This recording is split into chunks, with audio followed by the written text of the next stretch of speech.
Welcome back to another episode of the King's Pulse podcast presented by the King's Herald. My name is Brendan Nunez, and today the plan is to spend a little bit of time recapping the international FIBA World Cup performances of Domantas Sabonis, who has been playing for the Lithuanian national team, Metu, who has been playing for the Nigerian national team, and Alex Len, who has been playing for the Ukrainian national team.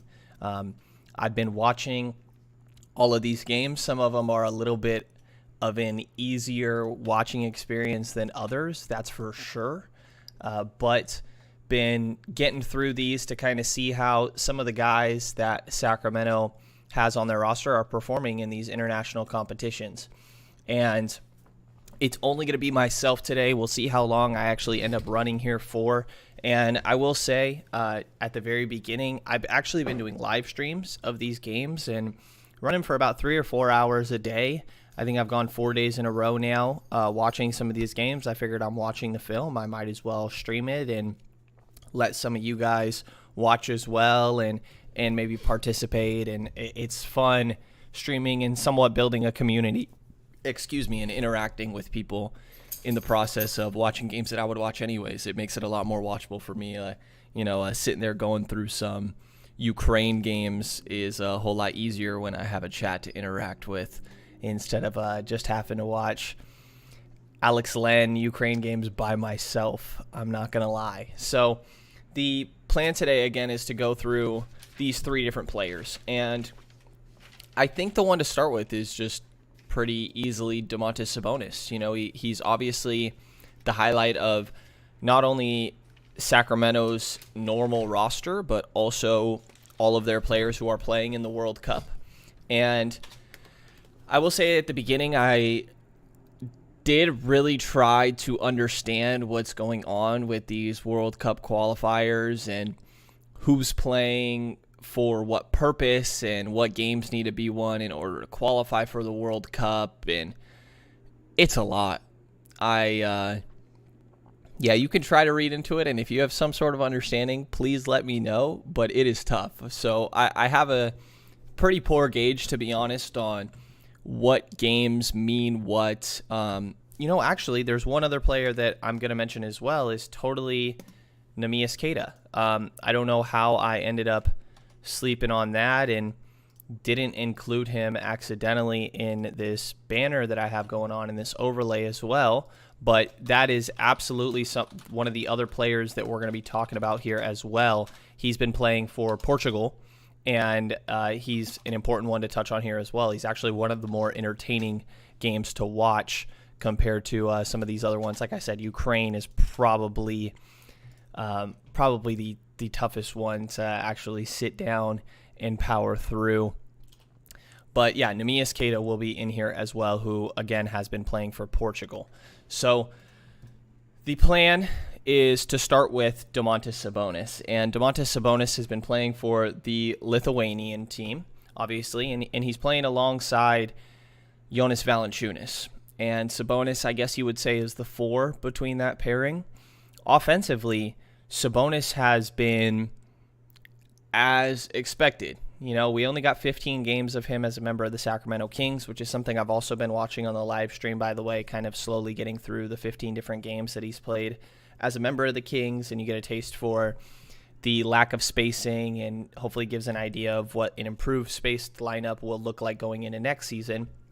But him playing the 4 alongside Jonas Valanciunas can be a little bit intriguing for people that are thinking that maybe he should play alongside Richaun Holmes here and there. I don't know that I fall into that category, but you definitely can see it. And they're running the offense through Sabonis more often than not is a lot of what I have seen happening. And I think that's encouraging. The playmaking obviously is a big plus for Sabonis. That's been a known thing. It's one of his better aspects for his entire career, really. And that's continued into the World Cup. And just to go through some of these numbers, he's been playing a couple friendly games. He's played 7 total games. 5 of them have been friendlies, and 2 have been part of the FIBA World Cup actual qualifiers that matter. And that's what we've seen so far. And the first 2 games that he played were against Finland, actually. And Finland, the only NBA player that they have on their roster is Lauri Markkanen. And Markkanen only played for that first game, but Sabonis has put up all right numbers in both of those, 10 points in both of them, along with 6 boards in the first, 9 in the second. And you see 3 assists in the first, 4 in the second. Often he's sitting around this like somewhere between 4 to 6 assist mark in a lot of these games. And there's a lot of running through the post with him. And I think that's something that we're going to see more often with Sacramento this next year. I mean, obviously, whenever Sabonis gets a board, he more often than not takes it himself in transition. And it's pretty exciting, to be honest, when you see Domas get a board and take a dribble and take it down the floor himself. Like, I'm just expecting good things to happen, which says a lot for a guy that's 6'10". I posted some clips on my Twitter, and you can kind of see the ball handling that he has for a guy his size is really impressive and kind of an outlier. There's not many players his size that are putting on dribble moves in the open court the way that he is and then making the nice reads. There's a ridiculous amount of fake passes. I swear that every time that Domas has the ball, there's 3 or 4 just quick fake passes. The ball's constantly moving, and he's trying to get people to guess where he's going to be going. Got a question in the chat here. Is Mike Brown's coaching staff coaching Nigeria? They are not. I'm starting with Sabonis here. Going to end up getting to Metu, but no, Mike Brown, Luke Laux, and who am I forgetting? Jordi Fernandez have not been coaching the Nigerian national team. But we'll get around to Nigeria in a little bit here. That's who I'll cover second after I get through Sabonis. But these other teams, they played Finland twice. That is Lithuania and Domantas Sabonis' team. They played Spain twice, which Spain has some quality NBA players on their roster. You think of both the Hernan Gomez brothers, so Bo Cruz and then Willie Hernan Gomez. And then you also have Usman Garuba and, a lot of EuroLeague players on that Spanish team as well. They've played them twice. And then they've gone up against the Netherlands, Hungary, I hope I'm saying that right, and Montenegro. And those last 3 teams, from what I remember, didn't have any NBA players on them. But it is notable that, again, 5 of these 7 have been friendlies for Lithuania. But Lithuania is undefeated so far. And a lot of that has to do with Domantas Sabonis, who is running their offense. And playing in that 2 big lineup, there's a lot of post-ups, like I said, and he's getting double-teamed on the catch. A lot of teams, I think this is probably what we'll see next year, will end up double-teaming him on the dribble. So once he catches it in the post, kind of just waiting until he puts on the ball. Once he puts the ball on the floor, then that second man will come over and commit as that help side in the double man. But in this Lithuanian international games, he's getting doubled the second he catches the ball, and he makes extremely quick reads. There's a lot of times that he's actually still putting the ball on the floor and finishing on either side with both hands around the rim, finishing through contact. Obviously, he's still a rebounding machine, getting about 6.4 boards per game is the average through these 7. And just to go through all his numbers, and it's important to keep in mind, by the way, through everything that I say here today, that the FIBA international games are 40 minutes compared to the typical 48 that you see in NBA basketball. So got to keep that in mind with these numbers. They're all going to be a little bit lower because of the minute totals.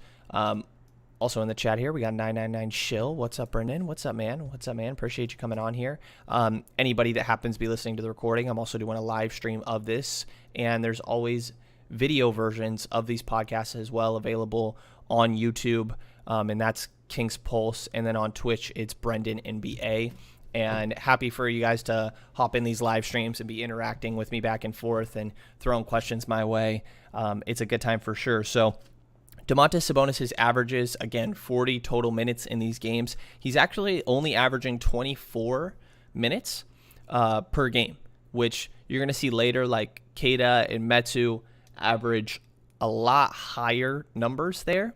But Sabonis is staggered with Valanciunas a little bit. There's a decent amount where they play together, but they're also staggered a good bit. Obviously, those are the 2 stars of Lithuania's team. They also have like Rokas, I think it's Jokubaitis is how you say it, and Ignas Brazdeikis, who was a previous Knicks draft pick. I think he was actually drafted by the Kings and then traded to the Knicks, if I'm remembering that correctly, on draft night. So technically like a Kings draft pick, but drafted by New York.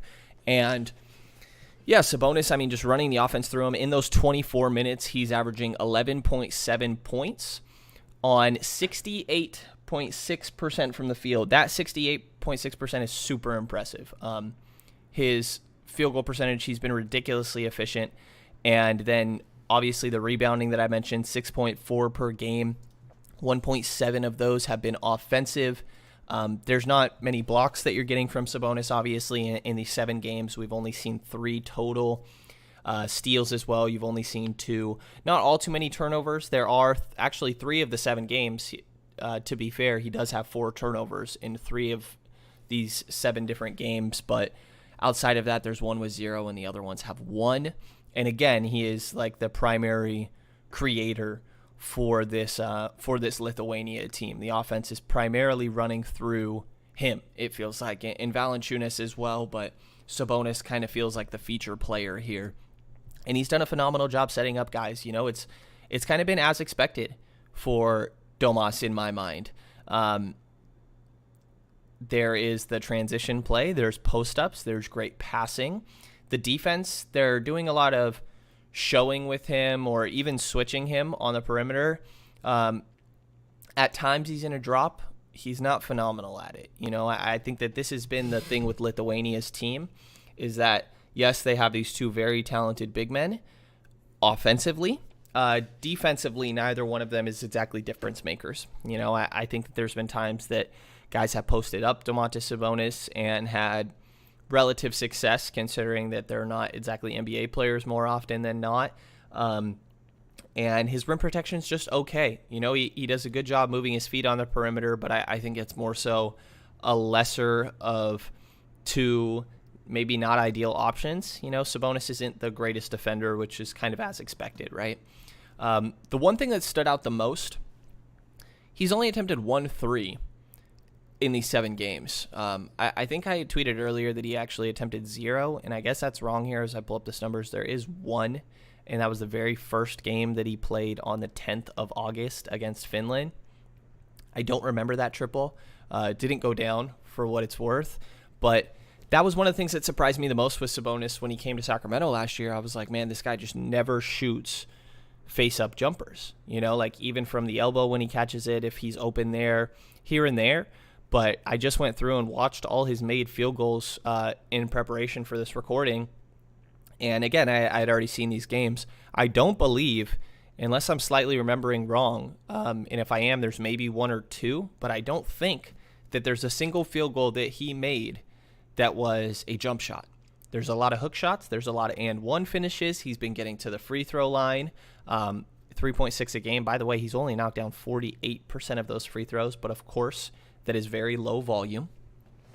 And I think that him not shooting threes is notable, you know, and I think there's 2 ways to look at this. And like, should international play be used as a way for these NBA players to experiment and prep for the NBA?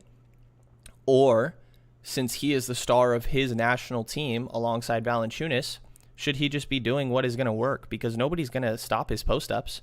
Like, why should Domantas Sabonis settle for jumpers in the international game when post-ups are by far his most efficient offense and getting to the rim? And he's able to do that even easier at the international level. So it's kind of hard to tell, right? It's going to be a lot more important for him to hit jumpers at the NBA level, specifically alongside a De'Aaron Fox, and if there's going to be other non-shooters potentially alongside him, like if they do try lineups with Rashawn Holmes there as well, that's going to be where it's more important. So not very many pull-up jumpers or any really from Domantas Sabonis or off the catch threes. That's not something that you're seeing very often. I know there's a lot of hype around him. Workout videos, summer workout videos with Lethal Shooter, and trying to kind of get all that straight.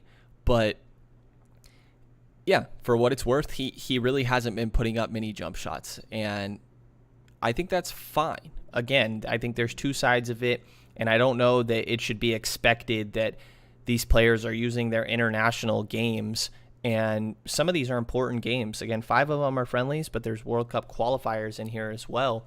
I don't know that it should be expected that these guys use this time as kind of experimental or testing grounds for what they plan to use in the NBA. Obviously, that's where they're going to make a lot of their money, but they are representing their country here, and I get why it's like I'm just going to go to my efficient offense, and it's even easier for me to get to that at this international level.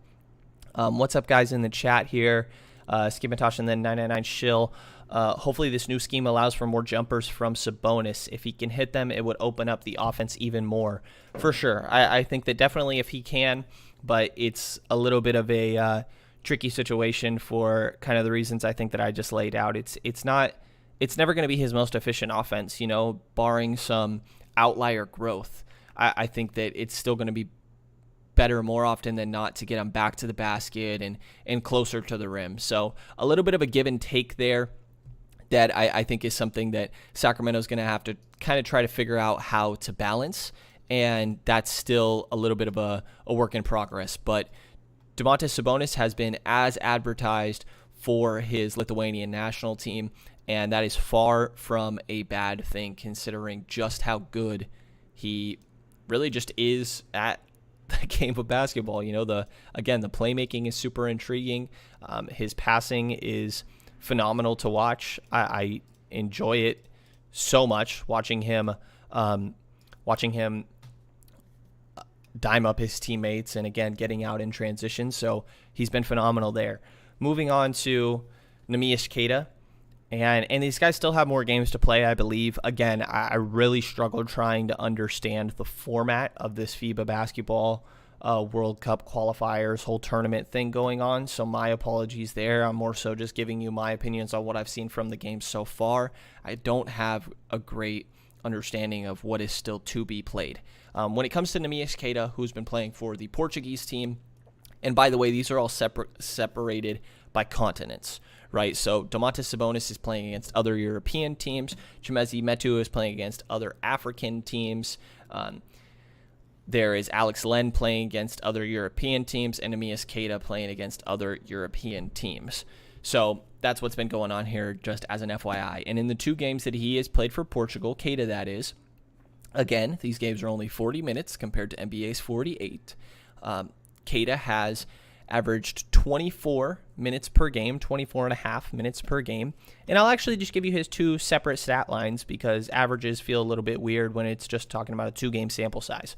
So the first game that he played on the 25th of August, 25, almost 26 minutes that he played, 20 points on 10 of 18 from the field, 0 of 2 from beyond the arc. Did not attempt any free throws, but along with those 20 points on 18 shots, you see 10 boards with one of those offensive, 3 blocks. There are 3 turnovers in there as well and 0 assists. Queta is definitely somebody that is a feature option on Portugal. I mean, he's the star of their team, and he does a lot of his work just within the flow of the offense. There's not much posting up Queta. It's setting a screen, and more often than not, he's the biggest guy out there on both teams by a good margin, especially that first game stat line I just rolled through was against Romania. The second one came against Cyprus, and I will say that Cyprus game, they had just nobody even close that could match his size. But Queta has been, for sure, a force down low on both ends of the floor. Offensively, he's done a good job catching lobs. They're just throwing it high where only he is able to get it, and then putting it down. I think he's displayed some nice touch around the rim. There's even these turnaround fadeaways that are going on that I don't exactly know how to feel about. I kind of take it as that's cool that he's displaying really nice touch, but I don't know that that's something that you're going to see at the NBA level, obviously. I think more often than not when you're a guy that big, this is something I've said with Queta a lot and something I kind of nitpick during Summer League is I want him to be more physical rather than finesse, considering he's this 7-footer who's pretty strong. But I've mentioned it a few times on the live streams, and I've tweeted about it as well. Like, he was pretty skinny, especially comparatively to where he is now during his time at Utah State. in those 3 seasons. If you look back at year 1, his body developed so much in his sophomore year to his junior year to his freshman year his rookie year was a member of the Sacramento Kings to the second year of the Sacramento Kings. And that's something that Kate had talked about to us in media prior to the summer league, is that he really had been working on his body. And I think there's an aspect of him getting used to playing at his current weight. But he's displayed good touch around the rim for sure. There's good screen setting. I think I wouldn't mind for a bit more physicality, but it's hard to complain when you get a 20-10 game with 3 blocks thrown in there as well. Defensively, he is deterring shots. More often than not, both of these teams, Romania and Cyprus, the other ends, have been settling for jump shots, because why would they be driving in to Neemias Queta? There's nobody else on his team that is currently on an NBA roster. I'm not sure about EuroLeague rosters, to be honest, but he doesn't exactly, from what I can tell, have the most inspiring teammates. He is definitely the feature player on that team, and I think he's done a good job doing that. In the second game that he played against Cyprus, he had 23 and a half minutes played, 17 points on 7 of 12 from the field. He attempted 1 triple, but it didn't go down, 3 of 6 from the free throw line. So along with those 17 points in 23 minutes, you have 14 boards, and 6 of those were offensive. And then also you do have 2 blocks thrown in there as well. Again, very notable that if you look at some of the clips I posted, specifically in that game against Cyprus, that stat line that I just laid out was against Cyprus. There's nobody even close to big enough to be able to contain him. So those 6 boards, kind of expected in a way. And it's still good to perform as you should when you should.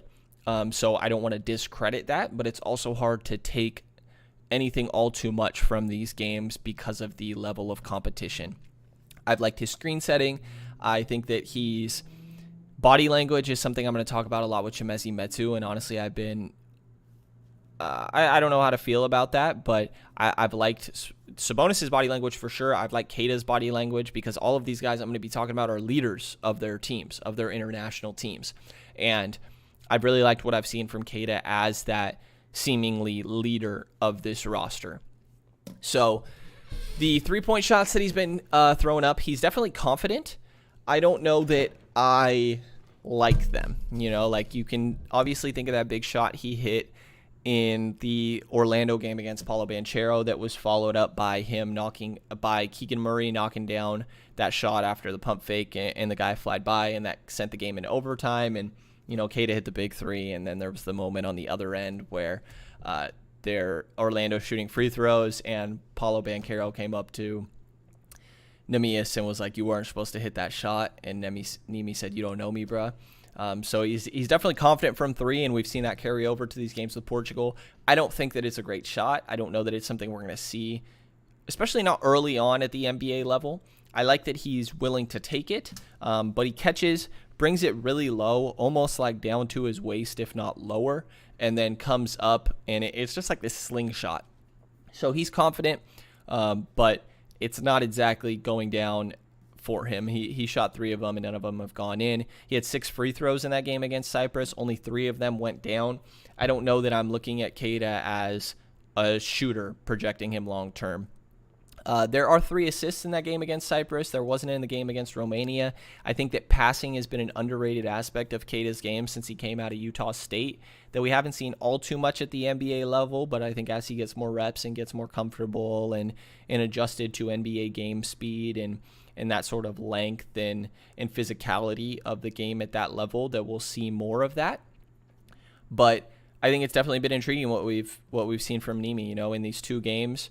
56% from the field, and he's playing about 23 to 26 minutes a night. Again, these games only go for about 40 minutes. So I believe that Queta will play more games. I'm pretty sure all these guys will, but I honestly, again, am not 100% sure. I'm kind of just checking each day, okay, who has a new game available for me to watch. And Queta's been all right, just somewhat as expected. Nothing that pops out all too much, and as a good or bad thing, which dominating at this level is what he's supposed to do, and that's what's happening, and that's a positive within itself. When it comes to Chimezie Metu, this is probably who I have the strongest opinions on, because again, these other guys are kind of just doing what you expect, right? And in a way, Chimezie Metu is kind of doing what I would expect from him also. Like the takeaway with Sabonis is that he's not shooting any jumpers, right? That's the main takeaway, I guess, here. For Chimezie Metu, for sure the guy on the Nigerian national team. He's played 5 games this summer. 2 of them did come in July, early July. There's one that was on the 7th, or I'm sorry, on the 1st of July, and there was one that was on the 3rd of July. And those 2 games, he's played well. We'll go through his averages here through the 5, but important to note that the first 2 were the beginning of July, and then the later 3 have been in August. They're actually 3 days in a row where he's played on the 26th, 27th, and 28th. Playing 3 days in a row is pretty crazy, but that's what we've seen happening. So throughout these 5 games, Chimezie Metu's averages, again, they only play 40 minutes, and he's averaging 33. He is out there pretty much the entire game. I mean, there's a game where he played 37 minutes and 42 seconds. There's a game he played 38 minutes and 3 seconds, a 35-minute game, a 33-minute game. Really, the outlier is this one 26-minute game that he played against Guinea when Nigeria was kind of whooping their ass, so they let him chill a little bit.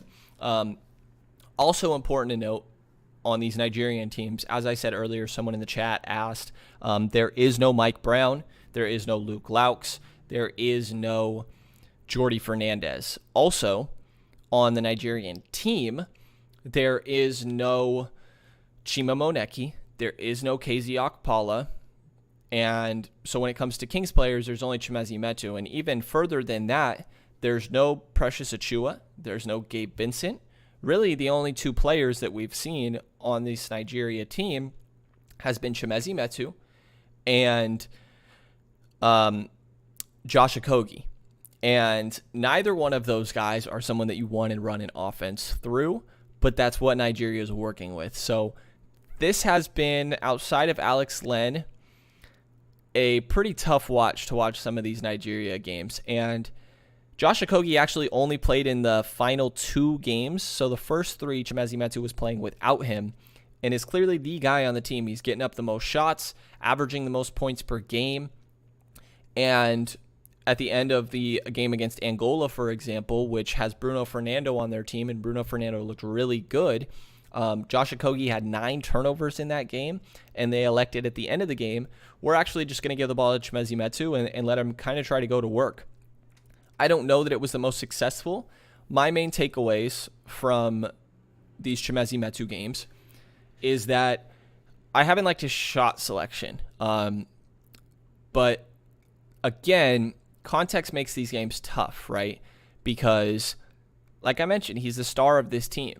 If somebody needs to put up a shot and they need to create a bucket, like Chimezie Metu is their best option, which isn't a situation I think a team wants to be in, but it's worked out okay sometimes. You know, he has a 25-point game that he also had 11 boards. He has a 20-point game that he also had 12 boards. And in that 25-point game, he went 10 of 17 from the field. And there's that 20-point game, he went 5 of 15 from the field, 5 of 14 from 3, by the way. I want to say he had 17 in the first half of that game and only ended up with 20, so definitely a slower second half, and to put up 14 3-point attempts in a game is ridiculous. And honestly, I feel like he's settling. I feel like there's a lot of times that maybe there was a better opportunity. I think that he needs to be a decent 3-point shooter to be fully effective as a cutter, because I think he's most efficient getting to the rim and finishing around the basket. That's the most ideal version of Chimezie Metu, right?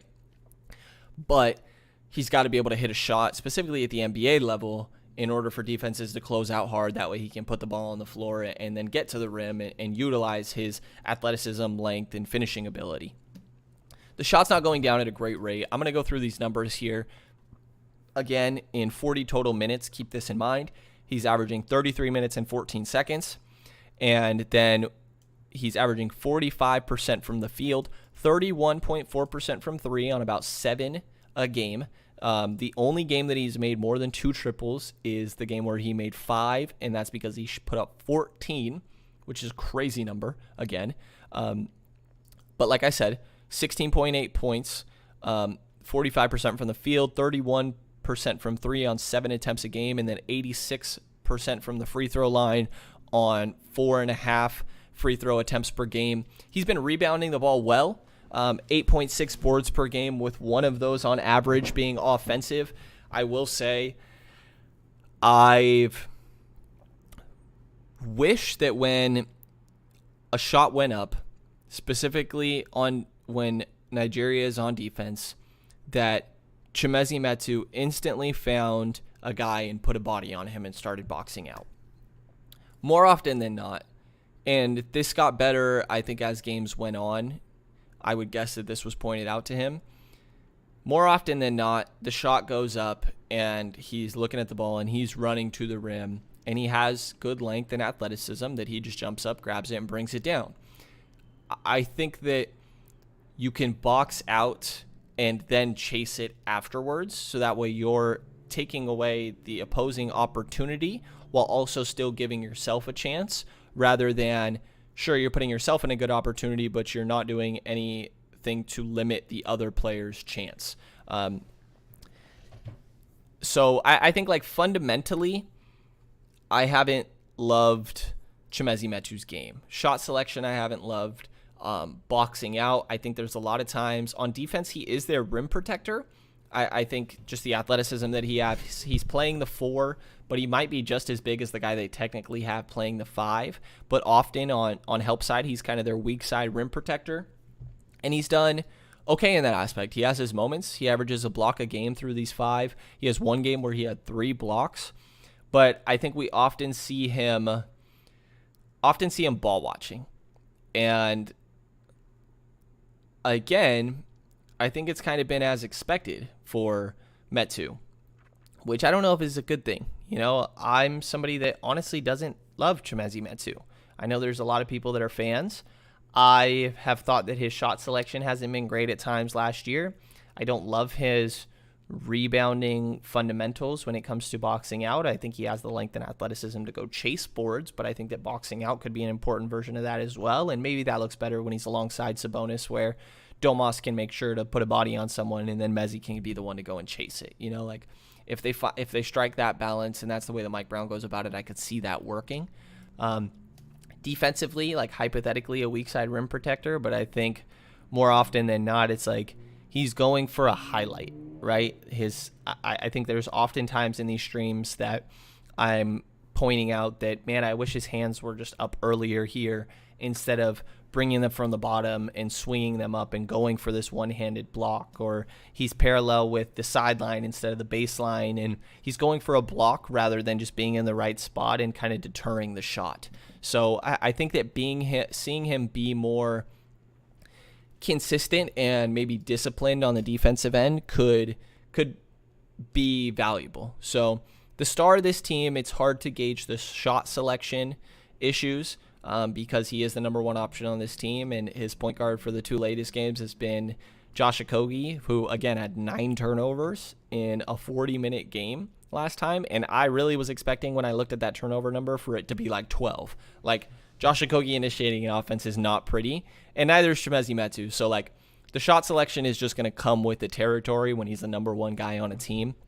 But I think that I would have liked to see him, you know, maybe show off a little bit of playmaking. That's never been a strong suit of Chimezie Metu, but I think that when you're the number 1 option out there and there's so much focus on yourself, that there are more opportunities. There's been a couple times where I'm like, oh man, that guy was open on the weak side in the corner above the break, and Chimezie Metu just didn't notice it and didn't make the read. And that's not something that we've seen from him, but I would hope that as a number 1 option, I would have seen that a little bit more than we have, because again, all these shots that he's getting up in these 5 games, he's averaging less than 2 assists. There's only been 1 game that he's actually had more than 1 assist.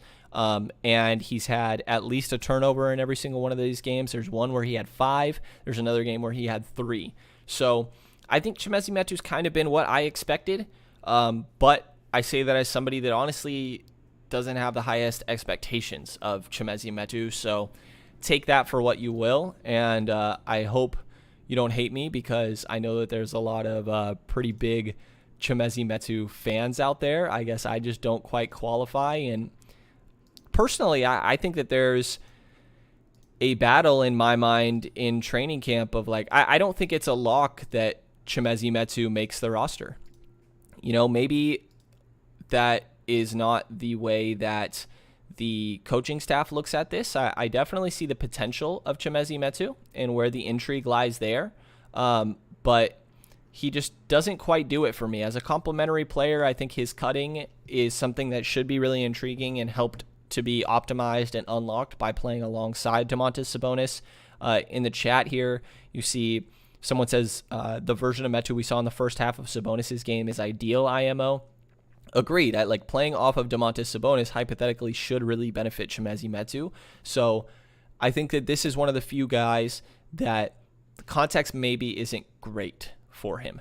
But again, kind of as expected in my mind for what we've seen from Chimezie Metu. The very last guy is Alex Len, who's been playing for the Ukrainian team. He's actually playing the 4. They have a 7-2 guy alongside him, and Alex Len is out here spacing the floor. Not like crazy. The first game that he played against Slovenia, he put up 3 triples, made 1 of them. In each game after that, he's only attempted 1 and not made any. I think he's displayed some okay touch around the basket. He's a solid rebounder, but also those numbers are a little bit skewed because, again, he's playing the 4. There's oftentimes that because that's what's happening, he's in the corner on offense. So it's weird context for Alex Len, and his only other NBA player has been Svi Mikhailuk, who only played in the most recent game that they played against Iceland.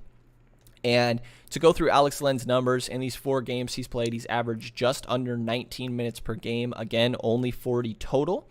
And he is averaging 46.4% from the field. Again, he's attempted 6 total threes and only knocked down 1 of them. When it comes to free throws, he's attempted 6 of them and knocked down 4, so he's at 66% there.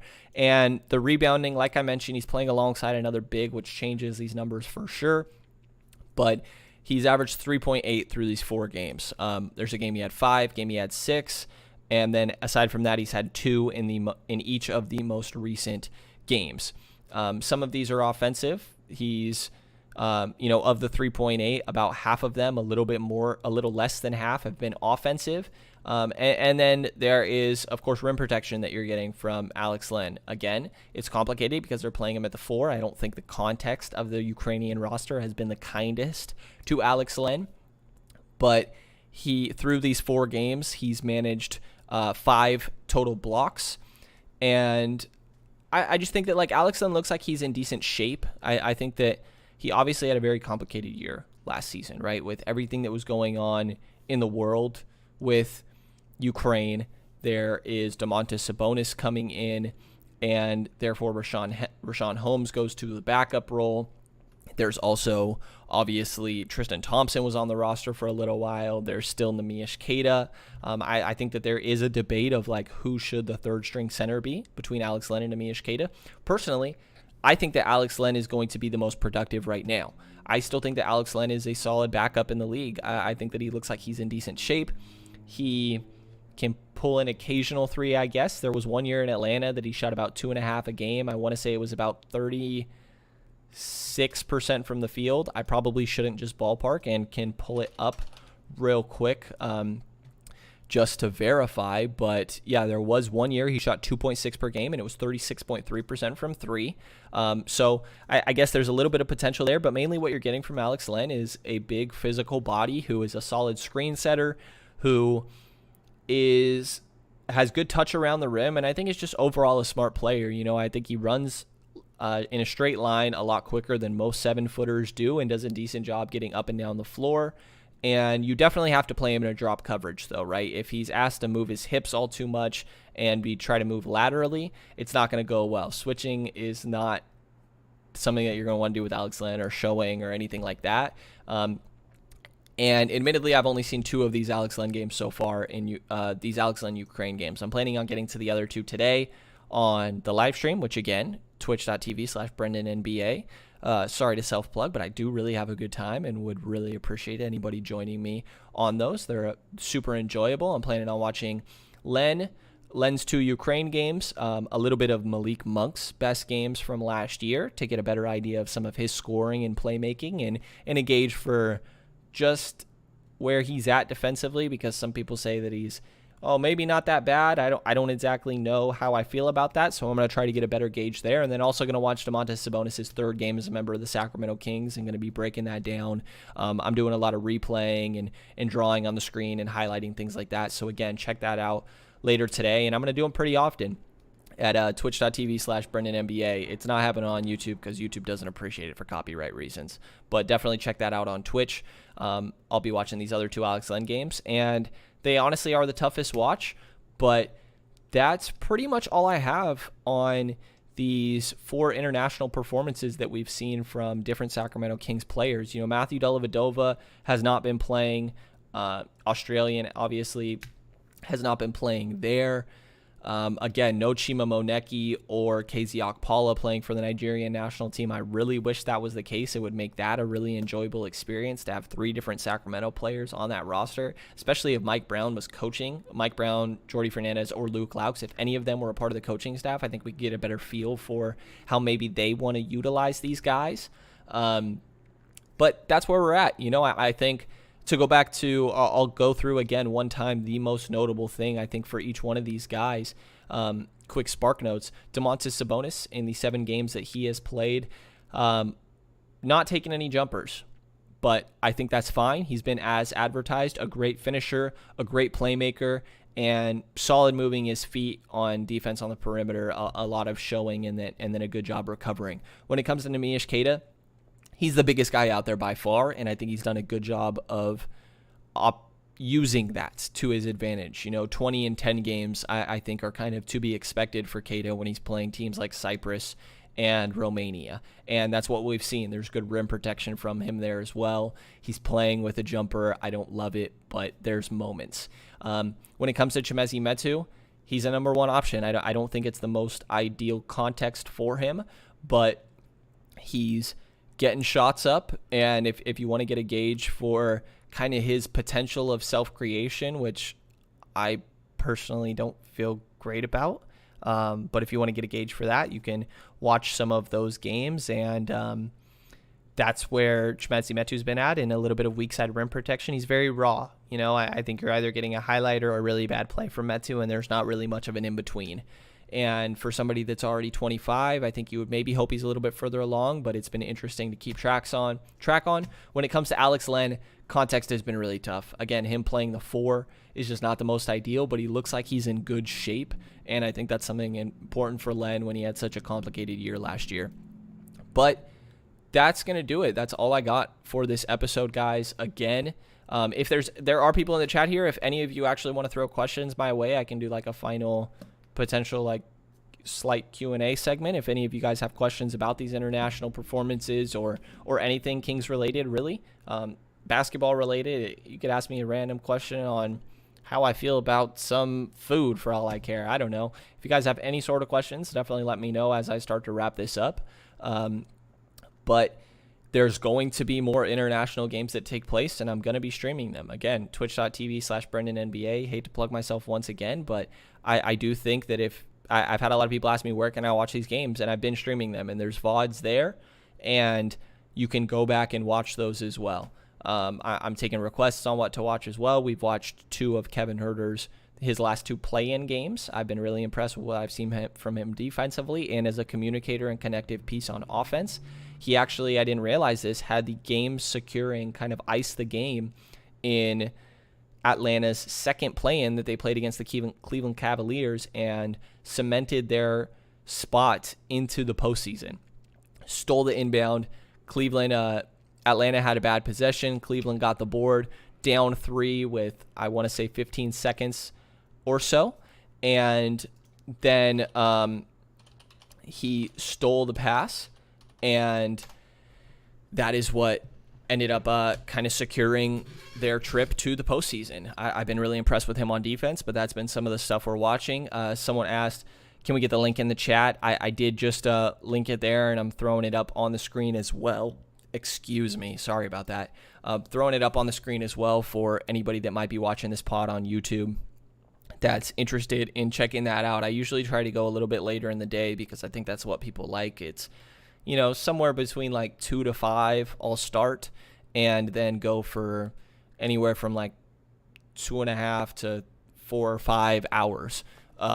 Just kind of, I'd be watching this film anyway, so I figured I might as well just stream it and see what's going on. So I appreciate everybody in here. Obviously, take a look at the King's Herald for all the great work from all the guys and gals there, and peep their Patreon to support local independent Kings coverage. And if you enjoyed this episode of the Kings Pulse podcast, please subscribe, rate, or follow, I guess it is now, rate and review, and you'll hear from me again in the next couple of days.